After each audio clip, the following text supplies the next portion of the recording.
Hi hello welcome to my channel Chetana Avinash.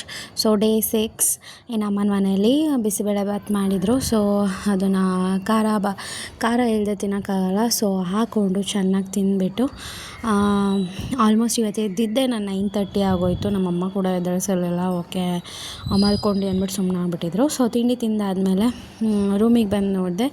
ಇದು ನಾನು 7th ಸ್ಟ್ಯಾಂಡರ್ಡಲ್ಲಿ mature ಆದಾಗ ನನಗೆ ನಮ್ಮ ಅತ್ತೆ ಕೊಟ್ಟಿದ್ದಿದ್ದು ಗಿಫ್ಟ್. ಇದು ವಾಚು, ಅದನ್ನು ಅಮ್ಮ ಇನ್ನೂ ಕೂಡ ಯೂಸ್ ಮಾಡ್ತಾಯಿದ್ದಾರೆ. ಆಮೇಲೆ ತುಂಬ ಚೆನ್ನಾಗಿದೆ, ಟೈಟನ್ ಕಂಪ್ನಿದು. ನನಗೆ ಆವಾಗ ತುಂಬ ವಾಚಸ್ ಕ್ರೇಜ್ ಇತ್ತು. ಏನು ಬೇಕು ಅಂತ ಕೇಳಿದಾಗ ನಂಗೆ ವಾಚ್ ಬೇಕು ಅಂತ ಕೇಳಿದ್ದೆ.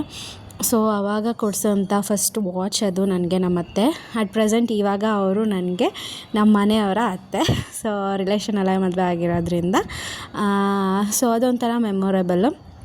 ಅದಾದಮೇಲೆ ಅಮ್ಮ ನೀನು ರೇಷ್ಮೆ ಸೀರೆ ಎಲ್ಲ ಹಾಗೆ ಫೋಲ್ಡ್ ಮಾಡಿ ಇಟ್ಟಿದ್ದೀನಿ, ಸ್ವಲ್ಪ ಬಿಸಿಲಿಗೆ ಹಾಕೋಣ ಅಂತಂದರು. ಇದೆಲ್ಲ ನನ್ನ ಮದುವೆ ರೇಷ್ಮೆ ಸೀರೆಗಳು, ಧಾರೆದು, ರಿಸೆಪ್ಷನ್ದು, ಆ್ಯಂಡ್ ದೆನ್ ಬೀಗ್ರೂಟಕ್ಕೆ ಒಂದು ಸ್ಯಾರಿ, ಬಳೆ ಶಾಸ್ತ್ರಕ್ಕೆ ಅದೆಲ್ಲ ಕೊಟ್ಟಿರ್ತಾರಲ್ಲ ಅದೆಲ್ಲ ಸ್ಯಾರೀಸ್ನು ಅಮ್ಮ ಹಾಗೇ ನೀಟಾಗಿ ಫೋಲ್ಡ್ ಮಾಡಿ ಇಟ್ಟಿದ್ದಾರೆ. ಅಕಸ್ಮಾತ್ ನಾನು ತೊಗೊಂಡೋದ್ರೆ ನಾನು ಇಷ್ಟು ಚೆನ್ನಾಗೆಲ್ಲ ಮೇಂಟೈನ್ ಮಾಡಲ್ಲ ಅಂತ ಅಂದ್ಬಿಟ್ಟು ನಾನು ಕೂಡ ಅಮ್ಮನ ಮನೆಯಲ್ಲೇ ಬಿಟ್ಟು ಹೋಗಿದ್ದೀನಿ.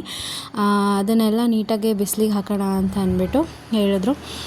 ಅದಕ್ಕೆ ಅದನ್ನು ಬ್ಯಾಗಲ್ಲಿ ತೊಗೊಂಡೋಗಿ ಮೇಲ್ಗಡೆ ನೀಟಾಗಿ ಫೋಲ್ಡಿಂಗ್ಸ್ ಎಲ್ಲ ತೆಗೆದ್ಬಿಟ್ಟು ಒಂದೇ ಕಡೆ ಫೋಲ್ಡ್ ಮಾಡಿದ್ರೆ ಅದು ಅದೇ ಇದರಲ್ಲಿ ಕಟ್ಟಾಗುತ್ತೆ. ಯಾಕಂದರೆ ನಾನು ನಮ್ಮಮ್ಮನ ಸ್ಯಾರೀಸ್ನ ನೋಡಿದ್ದೆ. ಸೊ ಹಂಗಾಗಿ ಅದನ್ನು ನೀಟಾಗಿ ಬೇರೆ ಥರ ಫೋಲ್ಡ್ ಮಾಡೋಣ ಅಂತ ಅಂದ್ಬಿಟ್ಟು ಎಲ್ಲ ನೀಟಾಗಿ ಒಣಗಾಕ್ಬಿಟ್ಟು ಬಂದಿದ್ದೀವಿ. ಸೊ ಅದಾದಮೇಲೆ ನಮ್ಮಮ್ಮ ಕುತ್ಕೊಂಡು ಮಾತಾಡ್ತಾ ಇರಬೇಡ, ನನ್ನ ಫ್ರೆಂಡ್ ಕಾಲ್ ಮಾಡಿದ್ಲು. ಸೊ ಹಂಗಾಗಿ ಮಾತಾಡ್ತಾ ಇರಬೇಡ, ಬಾಯಲ್ಲಿ ನಿಂಗೆ ಕೆಲಸ ಕೊಡ್ತೀನಿ ಅಂತ ಅಂದ್ಬಿಟ್ಟು ಗಿಡಕ್ಕೆಲ್ಲ ನೀರು ಹಾಕು ಅಂತ ಅಂದ್ಬಿಟ್ಟು ಕೊಟ್ಟಿದ್ರು. ಸೊ ಗಿಡಕ್ಕೆಲ್ಲ ನೀರು ಹಾಕ್ಬಿಟ್ಟು ಬಂದೆ.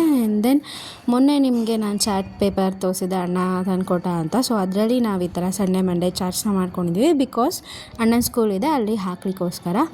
ಆಮೇಲೆ ಸಂಜೆ ಕುತ್ಕೊಂಡು ಬೋರ್ ಹೊಡಿತಿತ್ತು ಅಂತ ಅಂದ್ಬಿಟ್ಟು ನಮ್ಮಮ್ಮನ ಹತ್ರ ಬ್ರೆಡ್ ತರಿಸ್ಕೊಂಡು ಇದನ್ನು ಟ್ರೈ ಮಾಡಿದೆ. ಓಕೆ ಆಗಿ ಬಂತು. ನನಗೆ ಅಷ್ಟೊಂದು ಇಷ್ಟ ಆಗಿಲ್ಲ, ಬಟ್ ಓಕೆ ತಿನ್ಬೋದು. ಹಲ್ವಾ ಥರ ಇತ್ತು, ಹಲ್ವಾ ಥರನೇ ಅಂದ್ಕೊಂಡು ತಿಂದೆ. ಪಾಪ ನಮ್ಮಮ್ಮಂಗೆ ಹೇಳಿದ ತಕ್ಷಣ ಈ ಥರ ಟ್ರೈ ಮಾಡ್ತೀನಿ ಅಂದ ತಕ್ಷಣ ಮಾಡು ಅಂತ ಅಂದ್ಬಿಟ್ಟು ಬ್ರೆಡ್ ಕೂಡ ತಂದುಕೊಟ್ರು. ಓಕೆ ಫೈನ್ ಅಂತ ಅಂದ್ಬಿಟ್ಟು ಟ್ರೈ ಮಾಡಿದೆ. ಇದಾಗಿತ್ತು ಇವತ್ತಿನ ವ್ಲಾಗ್. ನಿಮ್ಗೆ ಇಷ್ಟ ಆಗಿದ್ದರೆ ಲೈಕ್ ಮಾಡಿ. ಬಾಯ್.